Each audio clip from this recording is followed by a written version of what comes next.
Napawaw talaga ako sa ganda ng gripo na to kasi pwedeng parang shower, pwedeng ganito, pipihitin mo lang siya dun sa ulo niya, pwedeng itaas, pwedeng itungo, pwede mong hilahin kahit saang banda kasi 1080 degrees na rotate yan mga guys. Kaya eto, napa-check out na nga tayo kasi guys, ang ganda, na curious talaga ako. Sobrang aesthetic, tapos tingnan nyo, hindi yan kinakalawang, may kasama na siyang sariling tiplon, pero mayroon akong ginamit, binili ko yan mga guys kasi yung tiplon, nahihirapan ako, yun kasi isusuklot mo lang tapos ilalagay mo na, pipihitin mo na, and then eto na, pwede mo nang gamitin yung gripo mo. Sobrang ganda, ang cute, napaka-aesthetic, tapos matte yung texture niya guys, hindi kinakalawang, pwede mong itaas, itungo, hilahin kahit saan. Sobrang ganda ng gripo na to, nakakatuwa. Alam nyo, napakamura lang neto. Kung namamahalan kayo ng gripo sa labas na 250 pesos, mas mura ko pa to nabili doon, diba? Tingnan nyo naman, oh, pwede mong hilahin, iharap kahit saan. Ganun kaganda yung gripo na to at ang daling gamitin, malakas yung tulo, yung patak ng tubig, kaya sobrang sulit. Imagine, hindi mo kailangan bumili ng worth 500, ng worth lilibuhin ng mga gripo sa labas. Eto, sobrang mura ko lang nabili dito. Tingnan nyo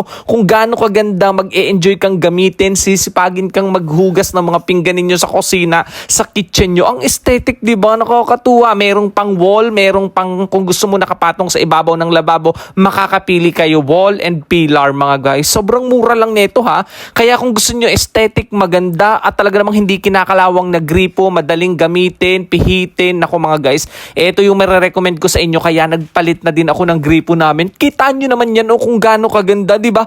Approve na approve yan, sobrang mura lang. Kaya kung gusto nyo, naku, wag na kayo magdalawang isip pa, sobrang mura lang, i-check out nyo na.